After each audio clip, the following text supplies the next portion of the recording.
National stadium, जहां आज भारत और न्यूजीलैंड के बीच चैंपियंस ट्रॉफी 2025 का फाइनल खेला जा रहा है।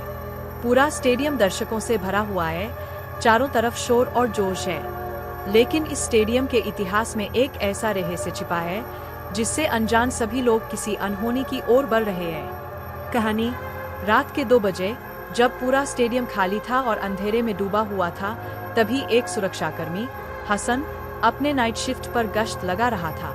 वह स्टेडियम के एक पुराने हिस्से से गुजर रहा था जहां एक दरवाजा था जो सालों से बंद था। अचानक उसे दरवाजे से धीमी धीमी सरसराहट की आवाजें आने लगी। हसन की रूह कांप गई, लेकिन वह हिम्मत जुटाकर दरवाजे के करीब गया। तभी दरवाजे के नीचे से किसी ने अंदर से अपने नाखूनों से खरोंचने की आवाज निकाली। घबराकर वह पीछे हटा, लेकिन तभी दरवाजा अपने आप हल्का सा खुल गया। अंदर से ठंडी हवा का झोंका निकला और हसन को लगा कि किसी ने उसका नाम पुकारा। डर के मारे वह भाग खड़ा हुआ। अगली सुबह मैच का दिन आ गया था। भारतीय टीम के खिलाड़ी अपनी स्ट्रेटेजी पर चर्चा कर रहे थे, लेकिन कप्तान रोहित शर्मा को रात भर अजीब सपने आ रहे थे। सपनों में उन्होंने देखा कि स्टेडियम के अंदर एक परछाई घूम रही है जो खिलाड़ियों को खेल से रोकने की कोशिश कर रही है। उधर ग्राउंडसमैन मोहम्मद अली और उसके साथी अब्दुल भी चिंतित थे। उन्होंने नोटिस किया कि पिच पर एक अजीब सा निशान बन गया था जो किसी इंसानी हाथ जैसा लग रहा था। उन्हें महसूस हुआ कि कुछ गड़बड़ जरूर है। मैच शुरू हुआ। भारत टॉस जीतकर बल्लेबाजी करने उतरा। पहला ओवर शुरू होते ही भारतीय टीम का पहला विकेट गिर गया। लेकिन अजीब बात यह थी कि गेंदबाज ने कोई खास बॉलिंग नहीं की थी। फिर भी शुभमन गिल का बैट उनके हाथ से छूट गया और स्टंप से उड़ गए। सभी हैरान थे। फिर अगला विकेट विराट कोहली का गिरा। उन्होंने शॉट लगाया, लेकिन गेंद हवा में घूमकर सीधे फील्डर के हाथों में चली गई। ऐसा लग रहा था मानो कोई अनदेखी शक्ति गेंद को दिशा दे रही हो। स्टेडियम के बैक स्टेज पर खड़े ग्राउंडसमैन अली और अब्दुल यह सब देख रहे थे।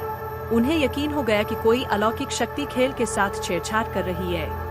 वे उसी पुराने दरवाजे की ओर भागे। दरवाजे के अंदर घुसते ही उन्होंने देखा कि एक पुराना कमरा था जिसमें चारों ओर अजीब सी तांत्रिक आकृतियां बनी थी।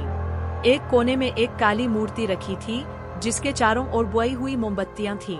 अब्दुल ने बताया, कई साल पहले इस स्टेडियम को बनाने के दौरान यहाँ कुछ मजदूरों की रहस्यमयी तरीके से मौत हो गई थी। लोग कहते हैं कि उनकी आत्माएं अब भी इस स्टेडियम में भटक रही है। तभी अचानक कमरे में रखी मूर्ति से हल्की हल्की आवाजें आने लगीं। ऐसा लग रहा था जैसे कोई किसी को पुकार रहा हो। तभी दरवाजा अपने आप बंद हो गया और वहां अंधेरा छा गया। मैच का रोमांच बढ़ता गया। मैदान पर भारतीय टीम संघर्ष कर रही थी। अजीब अजीब चीजें हो रही थी। बॉल बल्लेबाज के करीब पहुंचते ही अचानक दिशा बदल देती। कैच अपने आप फील्डर के हाथ में आ जाते। ऐसा लग रहा था मानो कोई अनदेखी ताकत पूरे खेल को नियंत्रित कर रही हो। उधर अली और अब्दुल ने हिम्मत करके मूर्ति को छूने की कोशिश की।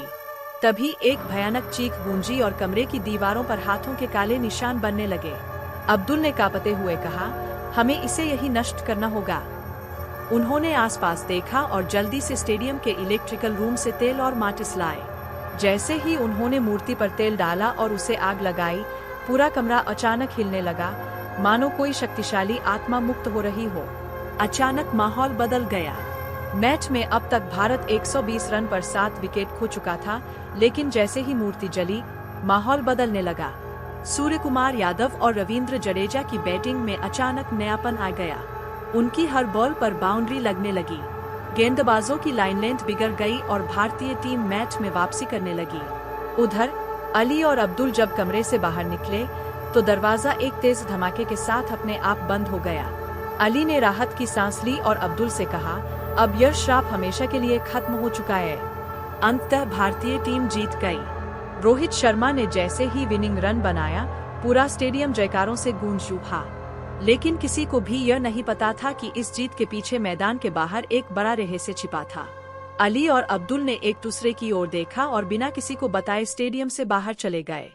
लेकिन जब वे स्टेडियम के गेट से निकल रहे थे, तभी उन्हें पीछे से वही सरसराहट सुनाई दी जो रात में हसन ने सुनी थी। क्या श्राप वाकई खत्म हो चुका था या फिर कोई नया खतरा आने वाला था? यह कहानी काल्पनिक है और इसका उद्देश्य केवल मनोरंजन करना है। अगर आपको ऐसी ही डरावनी और रोमांचक कहानियां पसंद है तो वीडियो को लाइक करें और चैनल सब्सक्राइब करना न भूलें ताकि आपको हर नई कहानी सबसे पहले मिले।